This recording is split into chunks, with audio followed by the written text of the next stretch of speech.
et bienvenue sur Radio Livre. Cette semaine, c'est la semaine de la fête de la musique. Et c'est aussi la semaine de l'été, théoriquement. Mais il n'y a pas trop d'été, pour l'instant. La vidéo d'aujourd'hui, j'ai tellement hâte de la faire. Ça fait des mois que j'y pense. L'impatiente que je suis a réussi à tenir jusqu'à la fête de la musique parce que je voulais vraiment la sortir, pas forcément ce jour-là, mais au moins cette semaine-là. En plus, c'est une semaine full musique. Enfin, pas full, mais c'est une semaine avec beaucoup de musique, c'est intense parce que le 28 juin, j'ai des auditions pour le conservatoire de Rouen. J'ai besoin de faire une pause dans mes révisions de flûte et on va partir faire un tour vers les compositions Radio Livre. Donc, Radio Livre, qu'est-ce que c'est ? C'est un projet que j'ai pour l'avenir, on va dire, et que j'ai mis en place il y a un an maintenant. En gros, je compose des musiques sur des livres et à ce jour, il y a une petite dizaine de compositions que j'ai composées pour des autoristes Bookstagram. Comme j'ai commencé déjà il y a un an, j'ai assez de matière pour faire une vidéo classement, pour voir l'évolution. Et donc, on va classer les compositions radio-livres selon plusieurs critères, parce qu'en fait, les compositions sont vraiment très différentes. Il y en avait, c'était pour des livres de fantasy, d'autres pour du contemporain, d'autres pour la dystopie. J'ai pas encore fait de romance, je crois. Ah si, j'ai fait de l'historique. Historique et un peu romance, mais on va commencer par la toute première compo radio-livre que j'ai faite, qui était pour Wendy Lonis, pour son livre Le Prix des Tours Eiffel. La compo s'appelle Le Prix des Tours Eiffel. Petit extrait tout de suite.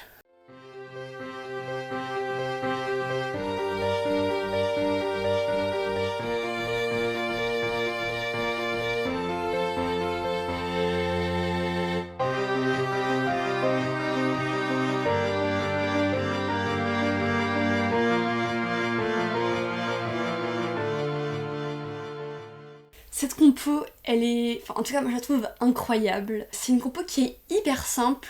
J'ai pris une base de 4 accords et je l'ai répétée en boucle. L'accompagnement qui fait qui s'accompagne, c'est des jeux rythmiques, en fait des alternances qui créent une sorte de rythmie qui correspond un peu à un train, parce que c'est ce qu'on voulait au début, voir un truc qui ressemble à un train. Cette musique, elle est courte et il y a plein de paysages musicaux dedans. Ça se ressent qu'elle est hyper travaillée. Wendy, c'était l'une des plus pointilleuses sur la musique. J'ai fait plein de corrections pour elle et la musique, elle colle hyper bien à son livre, je trouve. Le seul bémol, c'est que de 1, c'est beaucoup trop court, je trouve, et de 2, la fin n'est pas travaillée, en fait, ça s'entend parce que c'est un décrescendo comme ça. Et en même temps, ça correspond bien à la musique, parce que la musique, c'est vraiment du contemporain, un peu dans le style de Ludovico Einaudi, Hans Zimmer, avec des répétitions. Du coup, il n'y a pas vraiment de façon de couper la musique, mais en même temps, justement, la diminution, ça prouve que j'aurais pu plus travailler cette composition. Mais bon, comme c'est la première, on va la mettre du coup au top 1 parce qu'il n'y a pas d'autres morceaux. Le deuxième morceau que j'ai composé, c'est Aelia, pour Manon Calea, pour son livre Storia Trestia, que j'ai l'honneur de BL. J'arrive à la fin. T'avais pas le droit de faire ça à ce personnage-là. Voilà. Je suis triste. Cette musique, c'était la deuxième musique que je composais. Je me rappelle avoir été un peu perdue au début. Et du coup, ouais, j'ai un peu tâtonné pour faire cette musique-là. Au final, elle, ça lui plaît. Elle trouve que ça convient bien à son histoire. Donc, on va aller écouter.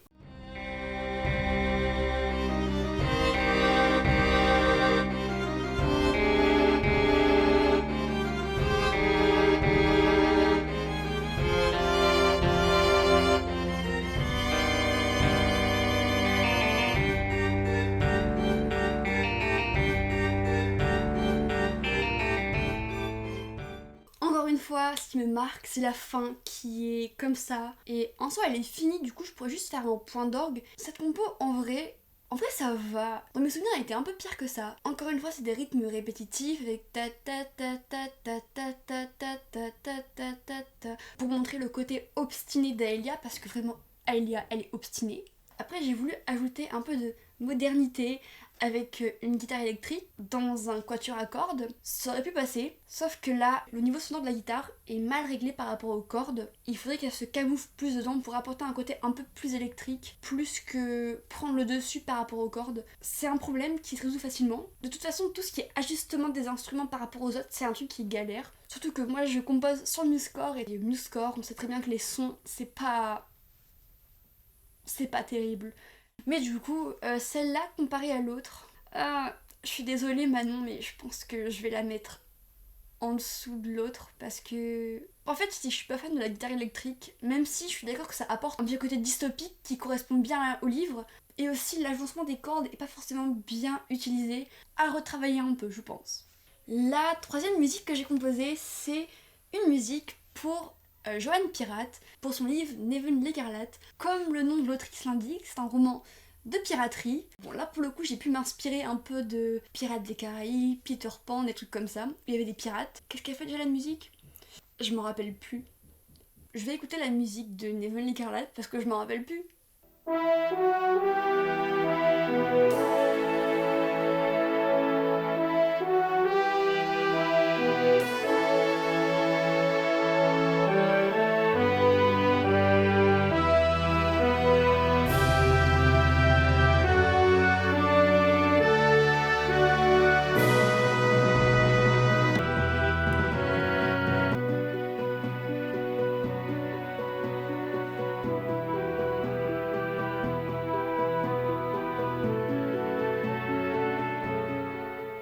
Bon, déjà, la fin est beaucoup plus travaillée. Donc je suis contente. Ouais, je suis surprise de moi en vrai. On voit bien que depuis le début, il y a un peu un pattern qui revient. Enfin pas un pattern mais un schéma qui revient. C'est que au début, ça commence un peu petit, puis après ça prend de l'ampleur.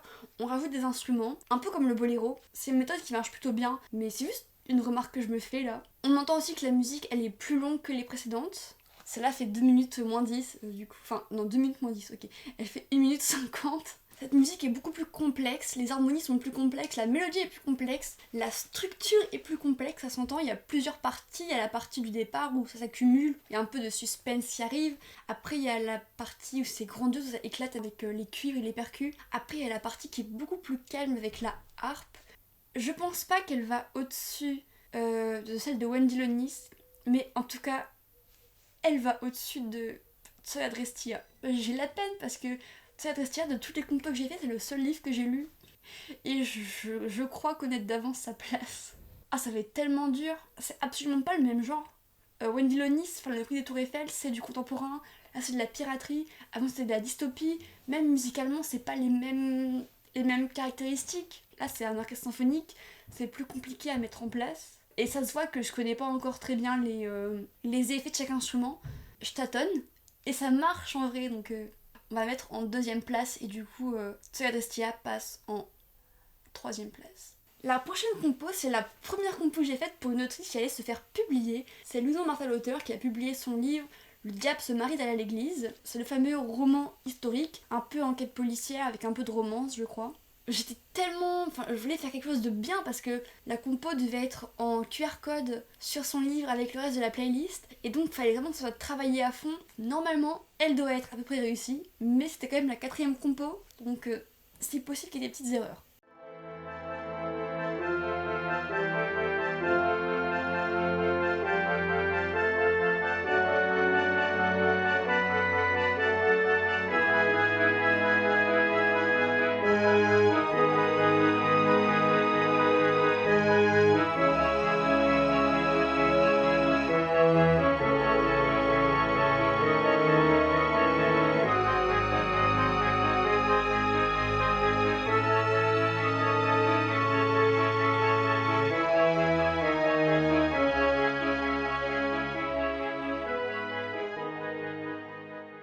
Bon, mis à part cette fin qui est réussie mais qui traîne en longueur, enfin le point d'orgue, il dure 10 secondes, c'est énorme, c'est très long.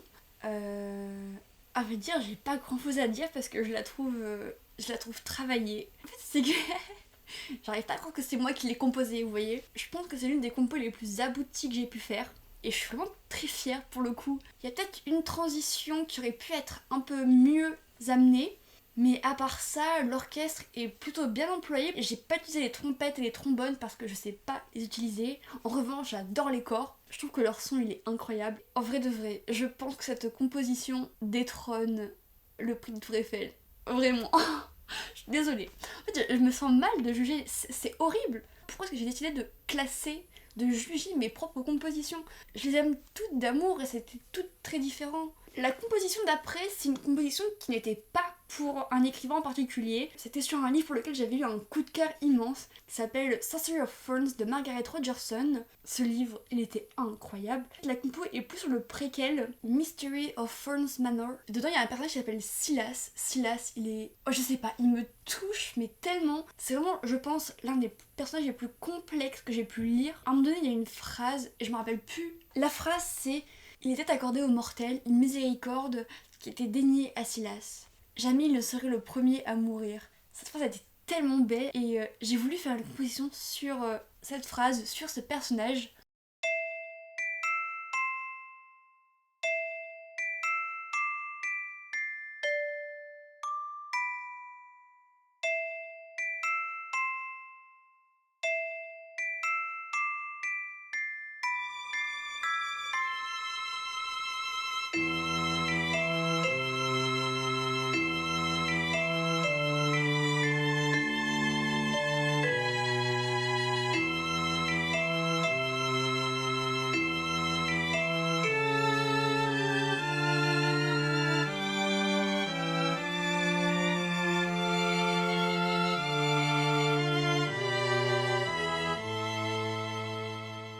Je l'avais appelé Silas Waltz parce que c'est sur un moment où Silas apprend à danser à Elisabeth. Je voulais ce côté un peu boîte à musique du coup avec le glockenspiel. C'est le petit instrument qui fait des petites cloches au début. En plus ce morceau il est simple. C'est un thème qui revient. T'as des contre-chants parfois qui viennent souligner le thème. En vrai je trouve ça beau. J'ai fait pour le fun et je me suis pas pris la tête. Donc forcément c'est un peu moins travaillé. Je pense pas qu'il détrône les deux premiers. On se rapproche déjà beaucoup plus de ce que j'aime composer, du style que j'aime. Mais en vrai, Neville Carrot était quand même pas mal travaillé. Bah, je pense qu'il va aller juste avant Toy Restia, donc pour l'instant, il va se placer en avant-dernière position. C'est horrible. J'espère que cette vidéo vous plaît au moins, parce que moi, pour l'instant, elle me brise le cœur de devoir juger mes compositions. Mes deux livres préférés de cette vidéo, bah, ils sont pour l'instant en dernière place. C'est horrible. On va passer à la composition suivante. La compo suivante, c'était pour Elodie, sur son livre Au balcon du monde. C'est une fantaisie avec des complots politiques, des royaumes et tout. C'est un univers qui est hyper complexe. Elle adore tout ce qui est world building et tout. Même que ses posts Insta sur le world building m'ont énormément aidé pour créer le mien pour Elosé, ou en tout cas pour travailler les points à travailler. La musique, je me rappelle un peu de ce que ça fait au début, mais après c'est un peu flou. Donc on va aller écouter ça.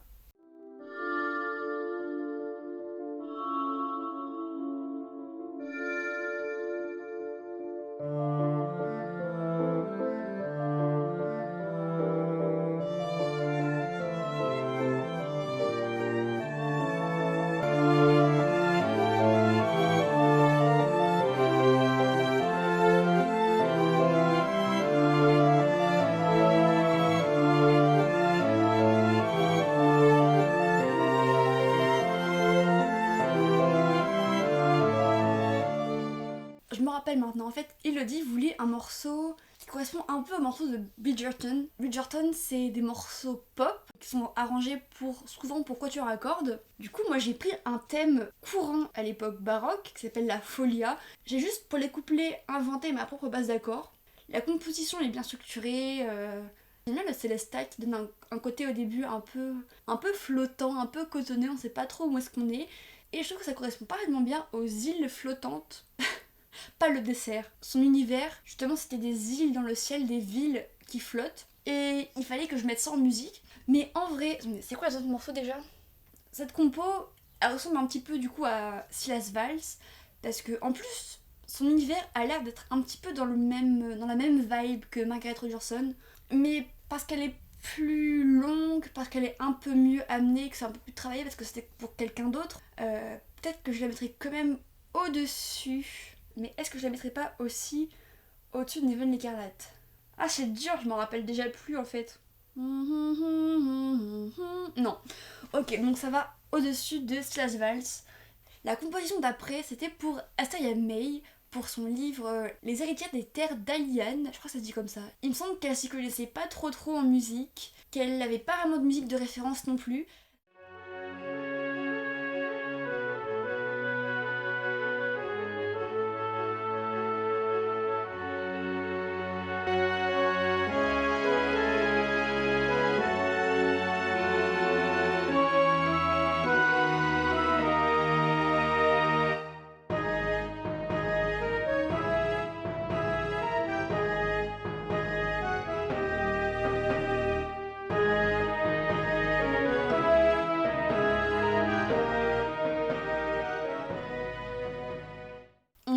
que ce que j'aime composer, c'est des musiques pour orchestre. En fait, c'est un peu comme en peinture, c'est des couleurs, des textures différentes. Et là, pour le coup, je trouve que on voit l'évolution par rapport au début, par rapport à Neven Écarlate, où les textures et les couleurs sont pas forcément... Enfin, les couleurs ça va, mais les textures pas trop. La flûte qui apporte son son pur, et le hautbois qui apporte son côté un petit peu innocent, un petit peu... Ouais, j'aime bien ça, quoi. Oui, en plus, cette compo, il y a une modulation qui est hyper bien amenée.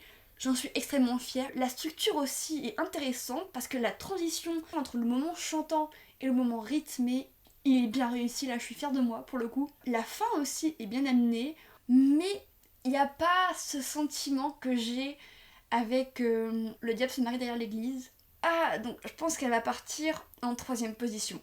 Avant de passer aux 2 dernières compos qui sont des compos un peu bonus, parce que c'est un gros projet que j'ai et qu'il faudrait que j'avance très vite. Avant, on va passer à la musique que j'ai composée pour Moss Spring, pour l'équipe des Lunes.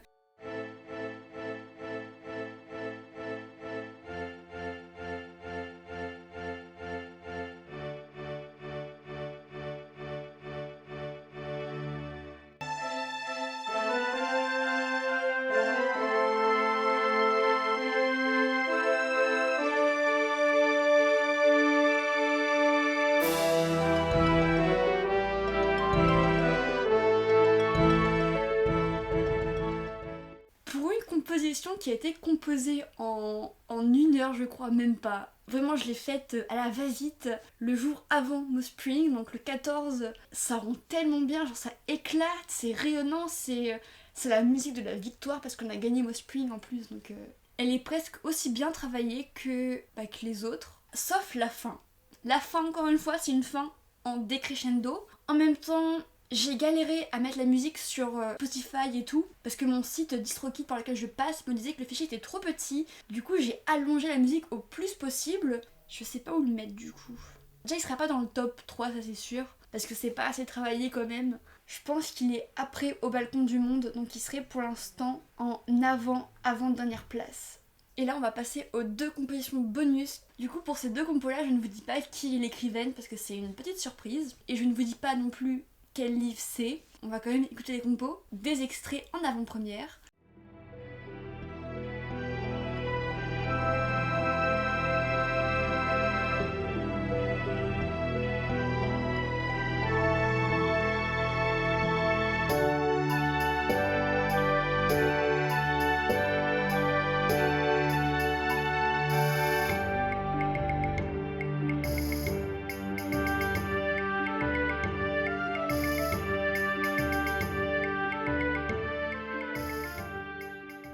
Cette compo aussi est extrêmement intéressante. Je pense que là, on voit bien l'évolution du début à maintenant. Le lien entre les différentes parties est beaucoup mieux amené. Dans cette compo, il y a un univers qui est propre à l'univers du livre. Il y a aussi une présence des percussions et du rythme qu'il n'y avait pas forcément avant. J'aime bien aussi la séparation entre la musique un peu plus savante et la musique plus folklorique. Je trouve que ça colle tellement bien. Il y a tellement de points pour lesquels je suis fière là-dedans que j'ai travaillé et je peux pas... Ah, c'est dur. En plus, comme c'est un gros projet, forcément, je l'aime beaucoup. J'ai tellement aimé travailler justement ces 2 côtés, savant et folklorique, un peu créer une danse populaire, créer la musique de l'univers qu'on pourrait entendre si on se baladait dans les rues de ces fameux livres. Du coup, je pense que juste pour ça, je vais la mettre en première position. Et maintenant, du coup, Projet Secret 2.